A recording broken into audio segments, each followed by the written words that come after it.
I'm Danny, and this is the Scream Princess podcast. Hello there, everybody. Welcome to another episode of the Scream Princess podcast. And I'm joined today by the boys from Alone in the Dark. Is it 50 years of slasher movies? No, it's over a century now. It's over a century now. God, we're going to have a lot to talk about. So I've got Phil and Hadyn, who, well, we met at, I think it must have been Horror on Sea many, many moons ago. And we've had lots of guests here actually from Horror on Sea. But in the whole time I've known you both, you have been in the process of writing this book, and it's finally finished. Well, I think it was a bit of a Freudian slip. You saying 50 years, but it feels like 50 years, to be fair, since we started it. Yeah, it feels like that. Yeah. It was actually 2013 we started it. Was it?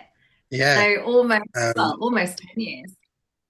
Yeah, it was Phil's idea, and what year are we in? Over 10 years. Yeah. Yes, 2025. Yeah.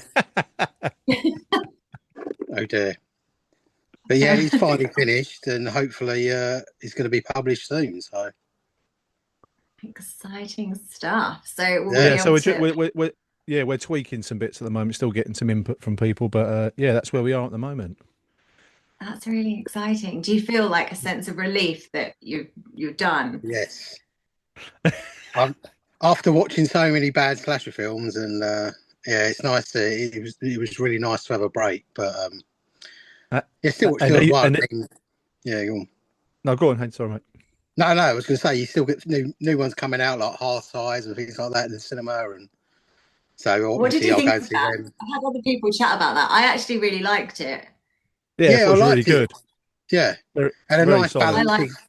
It felt like a rom-com with with slasher elements, and my boyfriend didn't like it. He wasn't a fan, but I thought it really reminded me of those films from the 90s, like late 90s, the kind of era that I love. It was a bit kind of throwback, I thought. Yeah. I mean, I was picking holes in it, but that's just me. But I think you do. I definitely tend to pick holes in the sort of bigger budget ones more. If you're watching a film that someone's made on their phone, it's a bit different. But yeah, it was good though. I mean, in the start of the book, we make a statement that the slasher film was possibly the most hated and reviled and looked down genre ever. And some said it's even lower than pornography. You know what I mean? And it's like it's crazy, especially as we love. We love all films. Don't get us wrong, but horror and slashers are obviously our bag, baby. Yeah. And there's so many subgenres within horror, but slasher has always been my favorite. And I don't know whether it's because that was kind of the first films that really got me into watching horror. And it's that kind of era of the late 90s, early noughties that, I started watching horror properly. But yeah, I love slasher. I love a jump scare. Like, I have no issue with a jump scare. I know some people aren't fans. They think it. No. If they're done well, then 100%. Yeah. I mean, some films now it's just like jump scare, and it's like okay.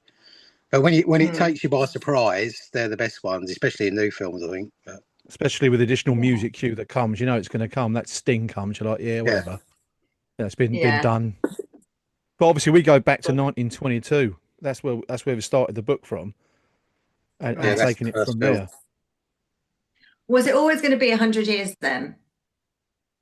No, because it's taken us 12 years to get it done. But originally it was 8 years, wasn't it? And then obviously the time it's taken, we've had to extend it. New films come out, and as we're going through. Then we found older films as well, and it's like it's been brilliant. How many films have you got in that room? I'm just looking at your backdrop. Yeah, like I think I've got nearly 11,000. Oh my god! Yeah, I know. this lot over this way, I don't think I'm going to be able to watch in my lifetime now. So, Have you not watched all of those ones? A lot of them I've seen before, and there's a lot up the top that I've never seen. But it's if I get I like that film, I'll get it on Blu-ray. I just put it on the shelf, and it sits there for like 5 years before I watch it. It's there. And Phil, you've got a room full of toys behind you. Yeah, I'm in the evil shed, we call it, Slasher HQ. This is where it's like a Evil screening room as shed. well. Yeah, yeah. So we've got a screening Oh my room. So we've God. got a screen there that comes down. We used to sit in here. Yeah. 1 month every Friday, we'd smash out 10 a.m. till 2 in the morning and just go through slashers that we think are slashers. And don't forget, we may have watched 3,500 slasher films, but probably 5,000 films to bring them down, because easily, some are not slasher films, and you're like, well, no, that wasn't one. Right. It was sold. It sold as one, but it wasn't. It's like, that's a bit of a waste How of much time. beer was drunk in that time? a lot. Far too much. And bourbon. Yeah, yeah, and a lot of jelly, Was it and a lot of beer? jelly sweets, a lot of Haribo. Yeah. A lot of Haribo. No pizza. You didn't order pizza. Oh, everything. Yeah, we just all sorts You of could have stuff. had Yeah, like your book sponsored by Domino's or something. Yeah. Papa John's. I'm more of a Papa John's fan myself than Domino's. Yeah. Yeah. So I'm going to put this question out, and then obviously you can both answer. Yeah. When did you first like get into watching horror? Like, can you remember the first horror film you ever watched? I can't. Don't know. I obviously, being of a certain age, used to watch all the Hammer and the double bills on BBC Two and the Universal films and stuff like that. But yeah, like obviously always been into slashers and stuff like that. And I can't remember the first one I saw, but it would have definitely been something like Hammer or Universal on BBC or ITV or something like that. Yeah, I think same for me. Also, I remember having a black and white TV back in the old days, and it was like an Anglia horse spinning round before they showed what was it, Circus of Horror, no, Vampire Circus and stuff like that. And then I stayed at my nan's and we'd watch Murder Mystery Night on ITV.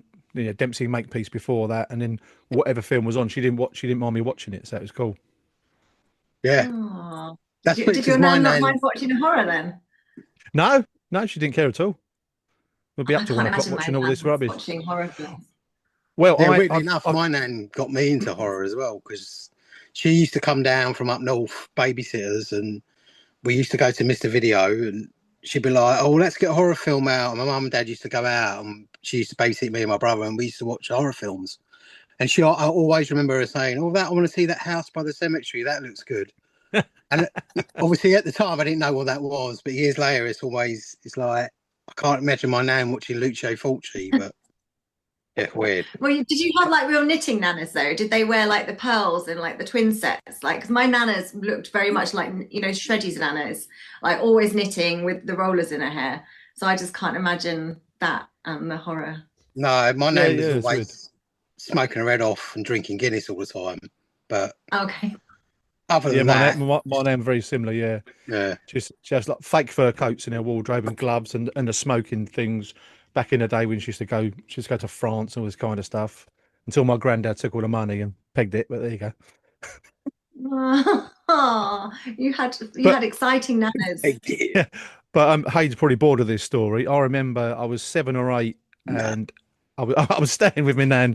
It could have been New Year's. I think it was January because I've done some research on it. And I was watching a film called The Reincarnation of Peter Proud. And that is, Margot Kidder is stark as boobs. This is where he's gets it from after all these years. Yeah, but she was full frontal. Never lost for words. No, she was full frontal in a load of scenes. And that was me and my nan watching it. And it was we finished the film. Do you want hot whiskey and milk for bed? Yeah, go on in. And that was that. Whiskey and milk? Yeah, old days, old school, yeah. That's why I hate whiskey. That was in Scar for Life, then. Yeah. What, Margot Kidder? Oh, yeah. So that was the first. Was that a horror film? That was just a naked film? No, it's not. Yeah, it's classed as a horror film, isn't it, I suppose? Yeah, because he has regression about being reincarnated, and he goes to the town in his dreams and starts dating his daughter that would have been his daughter from when he was previously alive. So it's a bit weird, a bit twisted. Right. It's good though. It's a cracking film, yeah. Oh, well, I've only just started watching all of the Hammer stuff now. I've got the like Ultimate Hammer box set or something. We've been watching one every night, and then I've got the Universal set to watch afterwards. So it's quite different. Like watching things that a film so long ago, I had to get in that kind of mindset to watch those kinds of films, because the acting's obviously very different, the effects and everything. And once I had like a couple of days of watching them, I was like sucked in. Now I'm just happy to sit and watch them. Yeah, because I haven't shown, my kids haven't seen any Hammer films, I don't think, which is a bit sad, but I don't know how they would take it now. It's a shame because obviously we were watching them when we were little, but obviously it's a different time now, so filmmaking is very different. But I love that kind of old school style. I like the kind of studio systems, and I don't know, it seems like they were like churning them out, aren't they, one after another? Yeah, definitely. It's certainly a bygone era, that, isn't it? Yeah. So what gave you the idea then for the book? Obviously you two have been friends for a long time. How did you meet? Hadyn was a... Go on, sorry, go on. No, I was a projectionist at Cannon Brentwood. I was trainee projectionist, and then they said, "Oh, do you want to move over to Cannon Basildon?" Because obviously that was nearest to where I live. So I was like, "Yeah, okay." So I moved over there as a trainee projectionist, and then that's where I met Phil. Phil and a few others were all working downstairs as ushers, we call it. Yeah, ushers. Yeah, selling the ice cream. Used to be at Waistcoat and Dickie Bow, going to the screens, sell the ice creams and the sweets, and that. It was brilliant. Made a fortune because my maths was rubbish. Well, I think I was speaking to Spencer about Lumiere, so the new cinema in Romford, and he was saying about having ushers, bringing ushers back, or usherettes, which I think is really cool, because that's going to be like a real 1920s kind of feel, I think, is what he was going for the cinema. So yeah, I'd be excited to come back when all that's in place. Yeah, it sounds like we're talking about the bloody 60s or something, doesn't it? But no, this must have been early 90s. But yeah, and then we just became mates, and still mates now. But and then we opened up UCI Basildon. We was there for a number of years. 1998. 1998 opened that cinema up, and then we were both projectionists up there, weren't we, for a number of years. Had a cracking time. Well, a lot of great memories from them as well. Yeah. And so then what made you decide to write the book then? Well, I was originally going to do a website. This was like late 90s. I think it must be 1999, 2000. I was going to do a slasher website, and I thought, and I started buying videos, and I think it was still video then, some DVDs. And then I noticed there was a website called Hysteria Lives by Justin Kurzweil. Them guys are still going now. And I saw the website, and I thought, this is exactly what I was going to do, like body count and stuff like that. And I just thought, oh, well, I can't compete with this. So, plus I wasn't that up on creating my own website and things like that. So that was that until 2013, when Phil had the idea for the book. And it's going to be a big book. That's the problem. It's taken us this long to find everything, review everything. I mean, like Hay said earlier, it's been a great journey, but it's taken a lot of time and a lot of hours to sit through. Yeah, because we both we've got full-time jobs and families and stuff like that. So have you had to basically watch a film and then do that review like then and there? Because obviously otherwise you're watching so many you'd forget if you didn't do it as you went along.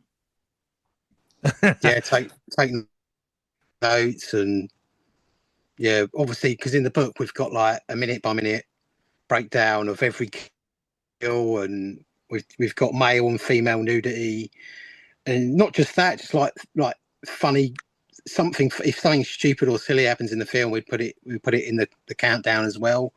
If like a dummy flies out the window, we've got that on there and things like that. Trivia tracks, exactly. Just bonkers stuff. So you can flick through. You're watching a film. Oh, watch that. You can flick through to page 1028. Find the film. And look at the runtime and look at the minute by minute, and you go, oh, this one looks quite good. It's got a lot of what I'm looking for in it. Do you know what I mean? And the reviews would be honest. And some would be shorter because some are like short films, and some hardly anyone's ever seen. To be fair. Right. I think it's a good way for people, like if somebody is a fan of of the slasher as a genre to have the book and then obviously discover slashers that they've never heard of before just by going through the book. They could use it as kind of like a catalogue to like then go and watch more movies. Well, imagine if he was 14 or 15 picking this book up and wanting to see gore and boobs, for example. You'd be like, oh, I'm going to get this one, I'm going to get that one, I'm going to watch this one. You know what I mean? And how is it laid out? Is it alphabetical, or is it year by year, or is there a bit in the back where you can be like, I specifically want boobs, it's going to take you to that section, like the ones with lots of boobs? Or it's not a bad idea. How yeah, I can figure that. How is it going to be laid out, the book? It's sort of decades at the moment. I don't know how. Obviously, we'll have to speak to the publisher, but at the moment, it's sort of like 20s, 30s, 40s, 50s, 60s, and then it's alphabetical within the decade. So what's the first slasher movie then? The 1922 slasher. That is. I'm trying to think. D.W. Griffith, one exciting night. That's it. Feels on the ball. AKA The Haunted House. Yeah, so it's obviously D.W. Griffith is a really famous filmmaker who did Intolerance and a lot of other films that people don't like anymore because they're a bit racist. But one of his first films was like an old dark house mystery sort of thing. But it's not, obviously, when you watch that film, it's not The Burning, Friday the 13th, My Bloody Valentine, but it's got a lot of the tropes in it that would reappear in the 80s. Like there's a guy, the camera follows one guy and he's sort of like, no, oh, it's you sort of thing. And obviously the audience don't know who the killer is and he just gets stabbed. Which is your textbook POV murder mystery. And he's also clad in like a scarf and a cloak to disguise himself. Yeah. So that's like loads of ticks in the box for that one. Yeah, that's something that happens in Friday the 13th in 1980. So, and then that was 1922. Kind of creating that recipe then all those years ago. Yeah. Is it a silent movie? Was it a silent movie? Because, Yeah. I don't know. When did the talking start? The talkies. That was a little bit later, wasn't it? Yeah, early 30s. I'm not sure what the first 30s film we've got in there is, but... Yeah. No, I can't remember myself. But the next one after that will be The Bat, which is a guy with a bat mask going around killing them off one by one. Yeah, he's after some money in a house. That's not the Vincent Price one. Yeah, no, that is the remake of that. Yeah. Oh, it's so the Vincent Price one was a remake. Yeah. Ah, I didn't realize it was a slasher movie. I haven't actually seen it. When I'm scrolling through the apps trying to find something to watch, it is one that I've kind of marked to watch. But once I finished my box set, it was good. Even one. I was going to watch the Vincent Price one. There's even a Lauren Hardy one that our chum Alan Friswell told us about, but I can't remember the name off the top of my head. That was Oliver the Eighth. I feel like one of them's from up here. There's I'm sure there's somewhere around. There's like Laurel and Hardy statues up here or something. I'm sure. I don't know where. Don't quite know where. Yeah. That's like a really rubbish story because I actually don't know the story I'm trying to tell you. But I'm sure one of them has got links. With, that's a fine mess you've dropped us into. Yeah. No, links with like Whitley Bay or something. I'm not sure. Somebody will know. I'll do a Google in the break. Like, what's the link from Laurel and Hardy? I'm sure something. So as we go along, then we go into like the Crimmy phase, which is the German crime film, and they're based on Edgar Wallace, who's a British author. They're like whodunits, and some of them are inheritance murders, but there's a lot of titles like Phantom of Soho, some German titles that I think I've got Der Grand Bogenschütz, which is the Green Archer. So it's a Green Archer guy going around with an arrow killing people. Zimmer 13, which is... That's good, yeah. Yeah, ladies that work in a nightclub getting picked off one by one. Das Gasthaus an der Thames, which is the inn on the river, which is a scuba diver killer knocking about. And obviously there's an Amsterdam from 1988, which has got a very similar themed killer in it. So, but they spanned from 1916 silent films up to, I think, was it the 60s, I want to say, late 60s? The Creamy would finish, possibly. Oh, well, sort of early 70s, I think. And then in the early 70s, they sort of it merged into the giallo because you have what they've done to Solange, which has got produced this co-production between Germany and Italy. So it is a sort of, and I think it's got I can't remember apparently his name. Based on an Edgar Wallace book, wasn't it? I believe, was it that one? Yeah, it's got Blackie Fuchsberger, is it? I think he's in that. Who's done a lot of the crimi. So yeah, you got like the crossover crimi giallo there going on as well. So early 70s. And obviously, we've covered all these and tracked them all down. And I would say with the 80s slashers, I think the gialli would definitely tie in of my favourites. The sleazier, the gorier, the better. Yeah. Are you like the older ones? I mean, it's not always needed. Don't get me wrong. You know, some films, like look at Scream, for example. You know, they're just stabbing. There's a few tropes in there, but it's done very well. You know, it's when the other films, some people make them, and it's like we're harking back to the 80s, so we're going to do this, and it's like, yeah, but you haven't. You've missed loads of tropes out. Why bother? Oh, we can't do that because that's not where we are these days. Yeah, but you're going back to the 80s, so you can't really say and do that. It's a bit frustrating because a lot of these films are fundamentally great, but they're just missing these key bits that would make them even better. Have you seen the new Final Destination yet? No, I've not seen that yet. I'm going to go on Monday, I think. Yeah, I was going to see it tomorrow, but I'm seeing Mission Impossible, so it's going to be next week now. Yeah, I think I'm going to go on Monday. So it's been getting a lot of good reviews. Yeah, I've seen that, but I do I love, because I'm always one. I don't know how you feel about remakes, but I always say I hate a remake, but I love it when they kind of come back, 10 years later with the same kind of vibe. Like obviously they're bringing what we did last summer back with some of the original cast, and they did the same with Scream, and I love that because obviously for somebody who's loved those films originally, it's not kind of taking anything away from them, it's just kind of adding new. But I much prefer that to a remake. So I think this ties into the other films. I haven't seen it yet, but there's a couple of bits on the trailer. I think when she's flicking through a book, some scrapbook she's got, I think you can see bits from 1 and 2. The logs in 2. The logs go through the car, and I think there's something in there. I can't drive behind a lorry that's carrying logs or poles or anything. And I think most people are like that. They will. I mean, can you drive behind one? I have to get in another lane. I cycle beyond it. You cycle? Yeah, I don't drive. Phil does. I just cycle. Well, I'd be cycling in another lane. I think isn't there a motorbike guy that dies in part 2 as well? So I'd be him going underneath the bloody blowing up of the truck. Was that in part 2, or was that in one of the newer ones? I'm sure there's something in one of the newer ones. I'm not sure. Don't know.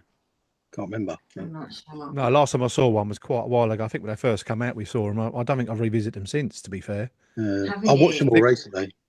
Oh, did you? Yeah, I might watch it before I watch the last or the new one. Yeah. Well, I think it's Tony Todd's final appearance, isn't it? I think. I believe so. Yeah. I don't know if he'd done anything else, so that will be sad. And apparently, they told him to go off script and kind of give a message, and he did. So. Yeah, that sounds really cool. Yeah. It looks quite cool, but I think it'll be quite a moving moment. I think in that. Yeah. So, yeah. Well, and it's nice that he's been in all the way through from the beginning. I mean, I don't want to be a Debbie Downer, but unfortunately, it looks a bit very CGI heavy for my liking, and I'm not a fan of CGI, as everyone knows. I absolutely hate it. Yeah. I've seen some bits. I'm like, the bit in the tower looks a bit. Yeah, that looks. Yeah, it's like the recent what's his face film, Havoc. That just looked like a computer game. Yeah, a lot of the streets and stuff. Tom Hardy. Yeah, it was awful. It wasn't no raid, put it that way. You're very much for real effects, no CGI. 100%. Tarantino, definitely. So is that with the gore and everything? So I don't mind little splashes here and there, as long as it doesn't show out to me and you can see it, because to the trained eye, should I say, you can go, what's that?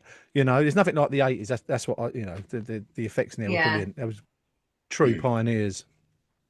Yeah, it's a different talent though, isn't it? Because obviously the people who are doing the CGI are obviously very talented at that, but then it's kind of taken away from the people who could be doing it in other ways. Yeah, I think marrying the both does work. It certainly does. Yeah, no, I'm excited to see that.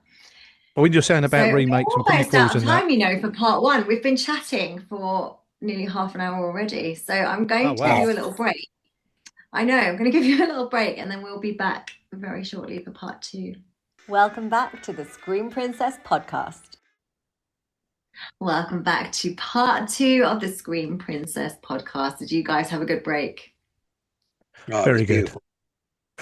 we watched a film in a break. Yeah, it was lovely. A very short one, 10-minute film. Very short slasher film, yeah.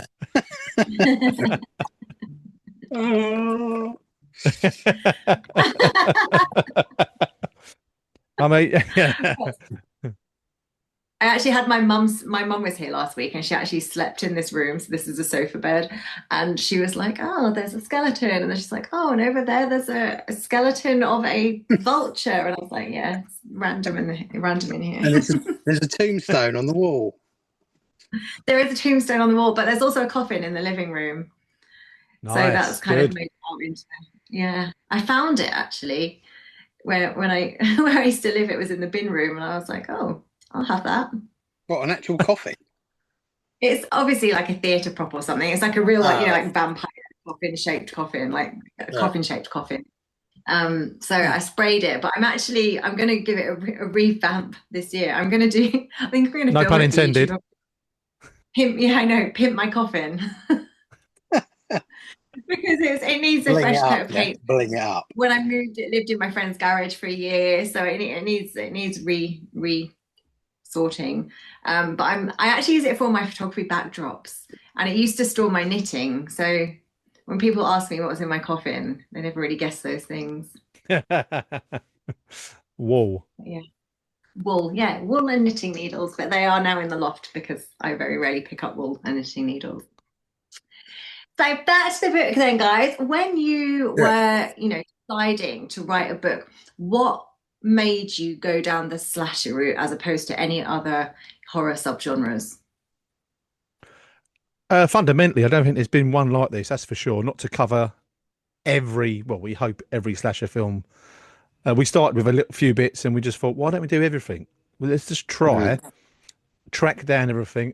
We've got films from all over the world. All over the world. Any place you can think of, we've got a film. Even if it's shot on a phone or a really bad quality VHS tape, we've managed to get it. A lot of people have been amazing, like sending us stuff and letting us access their films that probably no one's ever seen before, apart from us. Yeah. And all maybe of when they read the book, they may regret it. But it's all going to be. So how, how do you know you didn't miss stuff? Like, obviously, how do you go about sourcing all of these films? Because that's the thing. When we started it, we didn't realise how big it was going to be. Obviously, we've got short films in the book as well. We got fan films, which was a bit of a because there's like a billion fan films, so. But we like to think we've got the most important ones in the book. Right. But yeah, we even started the porn parodies, and we had to stop them as well. Yeah, because there are a few. There is some in the book. There's porn parodies in the book. If there's like a bit of a plot and people are getting killed in between the sex stuff, then it's in the book. But there's a few of them. It's just like. Yeah, you've not even tried it. It's just sex, so they've not made the cut. But you enjoyed watching them all the same. Well, there's some gay porn films in there, which Phil had to watch. No, I but I'd say there's almost about 200 films that we couldn't get. That includes there's shorts in there as well. But there's a few directors that we got in touch with, and we said, "Oh, can we see this?" Because we found it on IMDb or something, and they were like, "Oh, yeah, it's terrible, but I'll send you it." And it's like, okay, and then you just never hear from them again. So because they've often, and we've had issues, didn't we, where they've found God, or they've become religious, and they've said no one's ever going to see that ever again. And it's like, right. That's there's a really good. There was a film called The Sugar Creek Killer. It's got Tiffany Shepard in. There was a trailer. This is how old it goes back. There was a trailer on MySpace, and it looked really good. It looked good, right. and we tried to track it down, and the producers actually literally did find God, and it was like, yeah, we're not into that stuff anymore, and it's just not being released. You can't get it, and it's a shame because it did look good as well. Imagine that, making a horror film and then finding God and then deciding that film's disappearing. I mean, I've done films that have never seen the light of day, like obviously not when I produced, but films that I've been in like early on that, you know, it was all shot and in the can and then just never made it through the edit. So it's frustrating for everybody involved as well. I'm sure the cast and the crew of that would have liked to have seen definitely fruits of their labour too. And this wasn't one occasion. I think we've had a few occasions of similar stories. Yeah. And there's a guy that worked on Sugar Creek Killer. I don't think he's the director. I think he might even be the killer in it. But he's directed like 3 or 4 slashers, and only I don't even know if any of them have been released. One of them we did track down from one of the stars and writers. The other stuff, there's trailers out there for them, and they look alright, but you just can't see them. I think he's continuously finding God. Yeah. People need to stop doing that if they're going to. This is maybe how he funds the films. You know, he's like, oh yeah, I found God. I need to make like Ed Wood used to do. You know, say that he's making a film about the church or what have you, and that's how he's given money sometimes. Yeah. Well, yeah. I mean, it's sneaky, but I like it. So how do you define the slasher genre, and how has it kind of changed over the years? Because obviously you've got all of the decades in the book, but you know, how do you define? Is there like a recipe for a slasher film? Definitely, There's like certain things that has to happen. Yeah, you have to. I think you don't have to have all these things, but you know, like summer camp or a high school or a whodunit element or a masked killer. I don't know what else, Phil. There's like revenge stories from back in the day. Yeah. Yeah, I would think it's a killer with abandonment issues and some kind of revenge. Yeah. Like bullying or a long ago wrong that's being avenged or something like that. And hopefully not just one weapon, like a gun. That's really hard to. We have put films in with revolvers and stuff, but it is one it's got to go in, but it's very same as the supernatural element, because they're not just. Some are really walk the fine line of are they or aren't they? Like things like Chucky's not in there because it's a killer doll. Yeah, people might. It does slash. It does. That's the thing. I think there's going to be some controversial omissions in the book, but we're getting out of there now. Yeah, it's like people think Predator and Alien are horror slasher films. It's like, they're more like sci-fi horror or a monster film or something like that. I don't know. 100%. Yeah, I'd agree with them. I don't know why in my mind I would think Chucky is a slasher, but I think because he's like a doll that comes to life. Yeah. So, but yeah, he does talk and he walks and talks, but at the end of the day, you could say that with Megan. You could say that, you could say that with the boy. There's a lot of ones that we couldn't. I haven't seen Megan. We couldn't good conscious. Oh really? Yeah, brilliant. The boys, I thought it was really good. My friend Megan actually really looks like the Megan doll as well. I feel like if they did a live one, she could play her. She does. She's got like the long blonde hair and like she does. She does. Don't tell Graham Lloyd. Yeah, because you can get a life size one there from from Film Treasures or Treasure Films. Yeah. Can you? I keep changing that. Yeah, it's just come out. Yeah. Amazing. But going back, I think you can have like a slasher film set at a summer camp and have the killer not have a mask. You know who it is. There's no whodunit element. A little, mix it up like that. But I think it has to have a certain amount of stuff in it. Ingredients. Because obviously after Friday Part 2, we knew who the killer was. So the whodunit element was gone, but however, he was a masked killer at a summer camp, picking off the teens one by one, and that was the the age-old formula that we love. You know, that's what we grew up on, Friday the 13th and Halloween and stuff like that. Especially the Golden Age. The Golden Age probably had the best films in it. No, 100% for me. Is that the 80s? Yeah. Yes. So we go from Halloween to what I'd say about 84 maybe. Yeah, 78 to 84.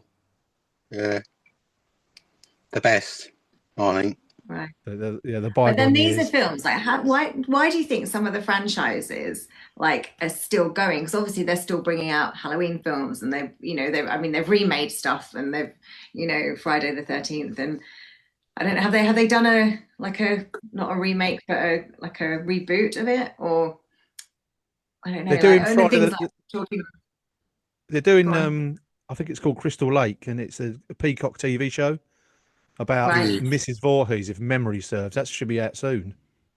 Yeah, that's a lot of legal trouble. Why do you think these ones are still going? Like, why do people love these franchises so much? Obviously, we've got Final Destination again coming back. Scream came back, and we've got I Know What You Did Last Summer. Some are coming back, and I know they're like the 90s ones, but people are still kind of rushing to see them. They're really excited for them all. So what do you think? Scream done gangbusters at the box office. Absolutely massive. Yeah, it was like 200 million or something like that. It was something crazy. And obviously the Jenny Ortega and the I can't remember the other actress's name. They're all in a bit pear-shaped, in it. So they've had to pretty much start again, I guess. Melissa. Although I would say when Scream did come out, the first one, I remember seeing it at Cannon. We worked at Cannon. And it was quite offensive to see the new thriller from Wes Craven. Should have been the new slasher from Wes Craven, but hey, what are you going to do? Plus, I think people grow up with these films, don't they? Yeah. So when that Scream came out, you'd had like 20 years of kids watching these films on video and then DVD, and it's the same with Halloween and Friday the 13th. The kids watch them when they're young and they love them, and then when they get to like old 50-year-old blokes like us, we still love them as well. So, And how do you think the slasher films changed over the decades? Yeah. They're a lot politically correct now than they were. But you took the words right out of my mouth, definitely. Yeah. That's one of the main things. Yeah. But yeah, I mean, when you watch something like Terrifier films, it's just so, the violence is just hideous. It's just like, I watched the last Terrifier at the Cineworld Basildon, and I just sat there thinking, it's just weird watching this level of violence in the cinema now. You would not have got that in the 80s. It would have been cut by about 20 minutes if it had even been released at all. Yeah, probably wouldn't have been, would it? Crazy, yeah. Because obviously we grew up through the nasties era, so a lot of these films you couldn't see anyway. But I know there was always. But then you watch those now, and they're nothing, are they? If you watch a video nasty now, like, why was that banned? Some of them are hardly offensive at all, are they? And all the Friday 13th were all cut, and you watch them now, and it's just like, even if you saw them all uncut now, they'd be so tame. But times changed, don't they? I suppose. Yeah, I think sort of people want more, and you have to keep giving more, don't you? And I think that's with a lot of the gore, because I like a little bit of gore, like a bit of blood, but I'm not into the real kind of torture stuff. But I know they have to keep kind of pushing the boundaries further and further to kind of keep people interested. And then I wonder, what will happen next, because where does that end? Yeah, exactly. Yeah, and like Hayes said with the political correctness, I think also it's just stick to that formula. Don't try and reinvent the wheel, because that's what got you there in the first place. Let's stick on that road. I know people have tried. We've seen loads of films where they try and put a twist on it. It's like, and they just throw it away, and it is a shame. Yeah, but it's good. I mean, you've got things like Happy Death Day and Totally Killer, which I really enjoyed those two. Yeah, 100%. I like them as well.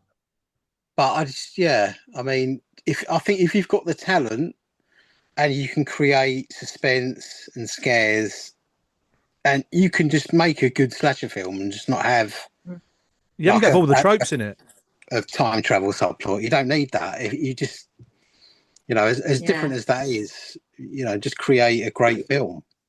And I think with Totally Killer, with a nod to the audience, going back to the 80s when she was talking to some of the people in the 80s. You know, it was brilliant. That like them talking about how it is now, and it was really clever. Yeah, yeah. And I watched another one film. recently that was similar. I can't think what it was called though. Yeah, it was on Netflix, was it? Yeah, what was it? I think so. And it was a girl, there was a time machine, and the girl goes back in time to save her sister, and I really like that as well. Right. But I do feel really like good, there's been this resurgence of like 90s-esque stuff, hasn't there? Like obviously with Stranger Things coming out, and then I feel like a lot of films, and all the Fear Street film trilogy, it's all kind of. Well, there's a new one coming out Friday. Sorry, is it Saturday? Where is it? 23rd. Friday. Okay, is it going to be cinema or on? No, is it going to Netflix. Netflix. Well, that's that Prom day. Queen, yeah. Yeah, it's a slasher as well, I think, isn't it? Yeah, it is. Yeah, I'm excited about that one. I actually loved all three of those. But I remember reading the Fear Street books as well.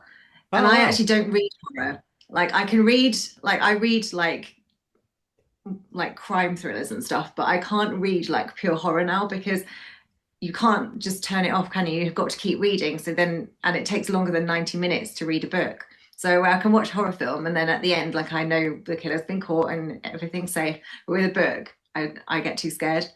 But I do remember like as a teen reading like the Point Horror and the Fear Street books and loving them back then. I was braver then. That's the plot of I'm Mad Men from the 80s, that is. Yeah. Hardcover, okay, hardcover. Yeah. Yeah, the killer comes out. It's not bad actually, yeah. That's not in our books. That's a little bit, there is a masked sort of killer in that, but it's a bit, it goes off on a sort of fantastical tangent. Yeah. A bit. Yeah. It's good though. Good little film. Yeah. But going back to the book, sorry, go on, Danny. I was going to say, obviously, things have changed as well, like sort of how the world has changed. Like now, you've always got to write a reason why there's no phones. Why can't they just phone somebody? Like, yeah, exactly. Yeah. You know, back in the 80s, you had to go to a house to get to a phone, whereas now it's like, oh, we've got no signal, all the phones have been taken, and it's like, but you have to have it because otherwise people would be like, why don't they just phone? So obviously, there's that. So elements of just things in life that are different, but also like the effects and things like, oh, it's so much more CGI and what have you now. Mm. Yeah, but yeah, with the phone thing, I think that's probably why they've started sending them back in time so they can't use a phone. yeah. Definitely, yeah. However, they were both great films, so it was a good twist, and because even like TV shows, they've had a Scream TV show, they had Scream Queens, they were all great as well. So I didn't really like Scream Queens. I think I might need to rewatch it. I think because it was like too silly comedy, like the characters. Yeah, I wasn't a fan of that. But yeah, it's too much. I think I wanted it to be more like Scream. I wanted like you know, where there's comedy, but it's not like the acting's still good. Like it was still like I still believe the characters, whereas like Scream Queens are kind of all like over the top. Did you see the Slasher show, the Slasher series? It's just called Slasher. That was good. I think I can't really remember. I think I did. I think I liked it. I think season 2 was the best. Set in the snow, it was fantastic. Yeah, I haven't seen that one. I didn't see season 2. It's really it's good. And it's really gory because I think it was Canadian, so they can get away with a bit more. Right. Don't quote me on that. It's another one to look at. So, what are your personal favourites, and what are your favourite slasher movies? Some of the usual, like Halloween, etc., Friday the 13th. You know, probably My Bloody Valentine.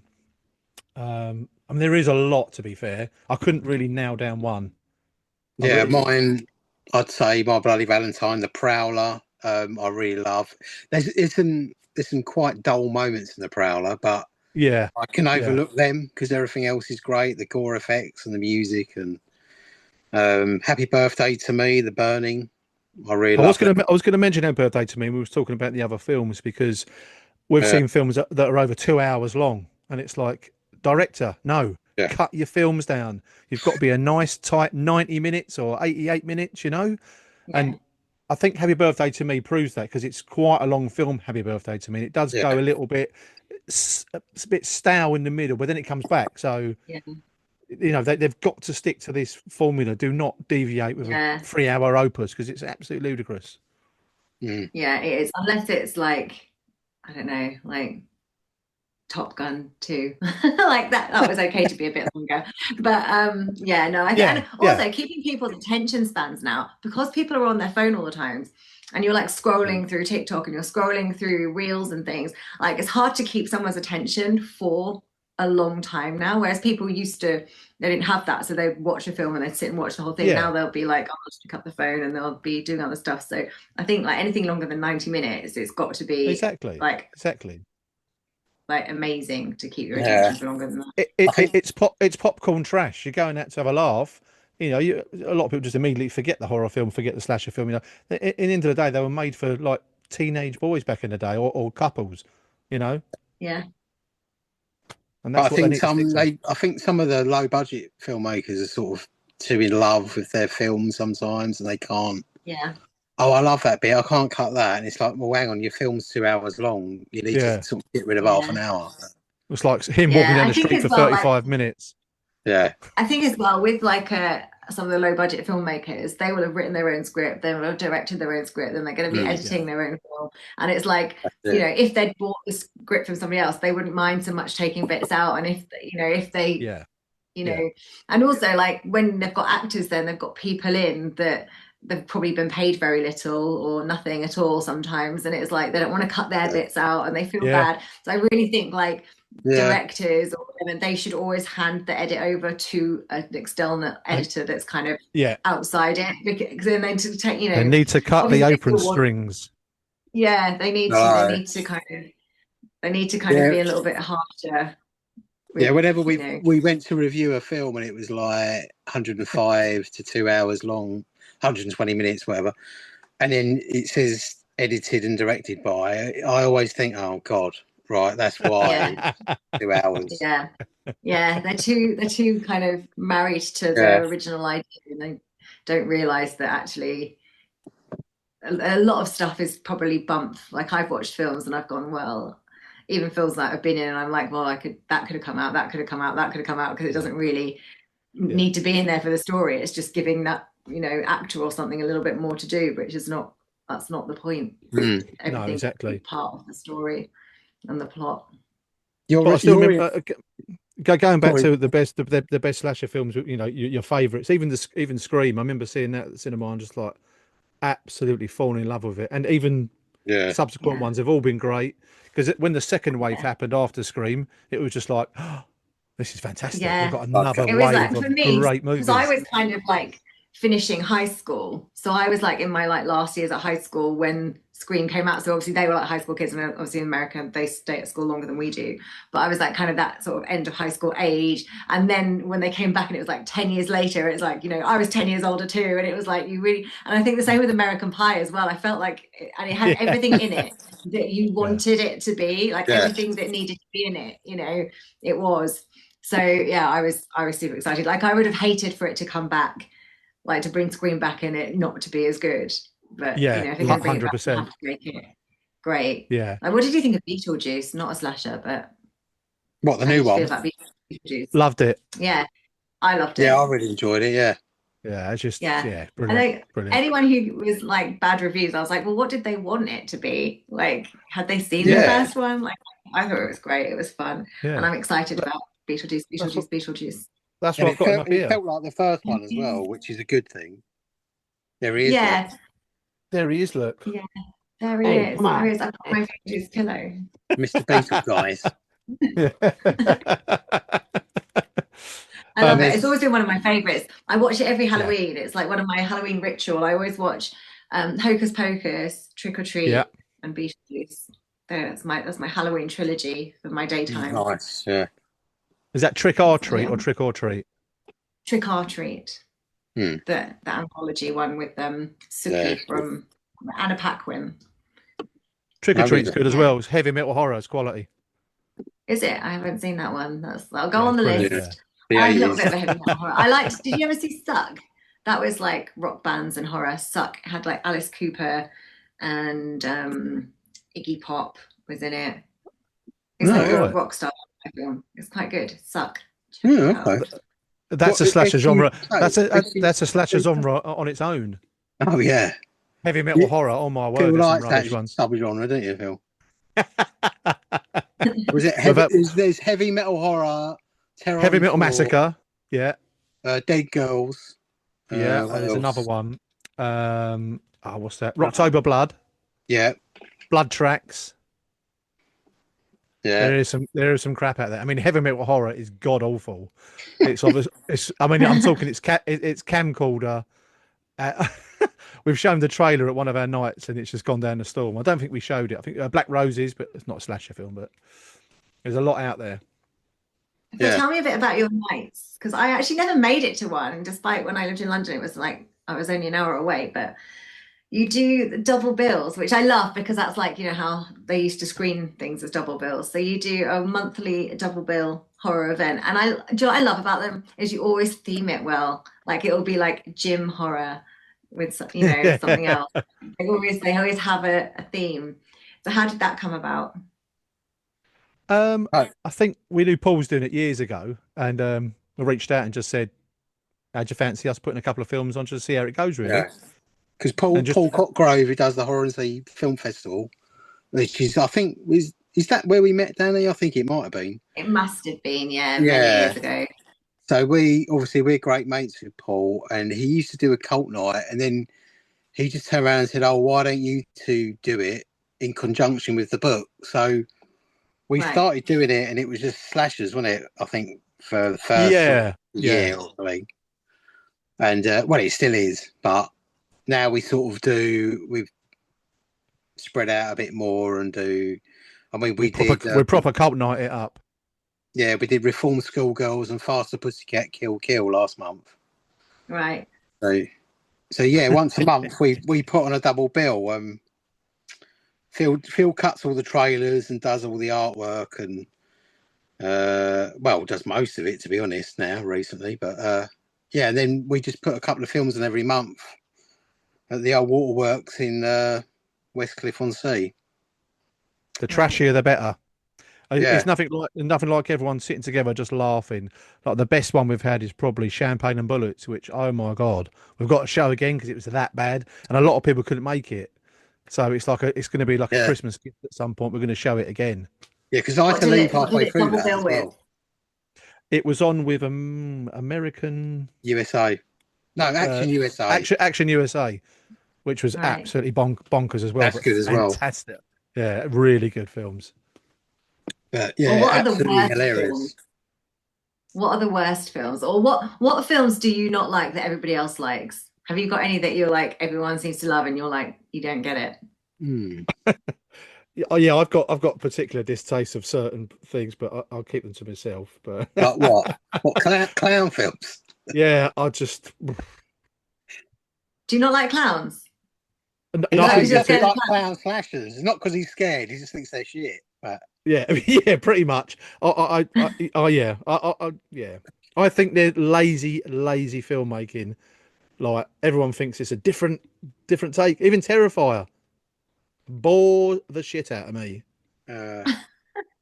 I think, however, to be honest, I'm more if it's a good slasher film and the killer's dressed up as a clown, then so be it. But no, I get that. Yeah, but I think what it is we've seen so many bad ones. Yeah. Bobo the Clown Part 1 to fucking 8. It's like, oh my god. Sorry, Blaze, if you're listening. No, he sent us some of them films. So he's a good guy from Canada, but he made loads of crappy shorts called Bobo.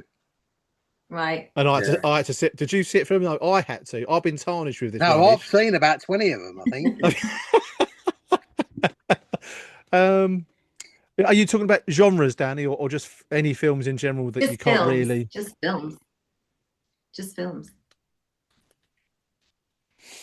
Not really. I mean, I think we've got personal taste, but I think we like pretty much most things, as long as it, like Hadyn said, grabs you. Don't care what it is, really.